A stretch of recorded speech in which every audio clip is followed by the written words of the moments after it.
কিডনিতে পাথর, ক্যান্সার, হাঁপানি, এই তিনটা জটিল রোগ থেকে মুক্ত থাকার জন্য ব্রঙ্কাইটিস, জ্বর, সর্দি, কৃমিজনিত ক্ষত, কিডনিতে পাথর, যে কোনো ধরনের ফুরা থেকে থাকলে, জটিল এবং কঠিন রোগ, যেই রোগে আক্রান্ত হলে পরে 20 লাখ, 30 লাখ, 50 লক্ষ টাকা খরচ করা ছাড়া মুক্তি পাওয়ার কোনো উপায় থাকে না।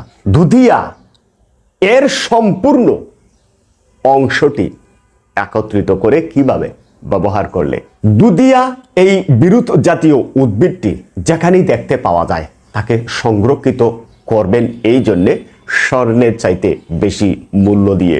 দুধিয়া এবং পাথরকুচি পাতাটাকে যদি আমি একত্রিত করে একসাথে ছেঁচে 7 থেকে 15 দিন খেতে পারি, আমি ক্যান্সার থেকেও মুক্ত থাকতে পারি। আমি কিডনিতে পাথর থাকলে সেখান থেকেও মুক্ত থাকতে পারি, হাঁপানি থাকলে মুক্ত থাকতে পারি। আমি ফুরা যদি থেকে থাকে, ব্রঙ্কাইটিস যদি থেকে থাকে, সেখান থেকে নিজেকে মুক্ত রাখতে পারি।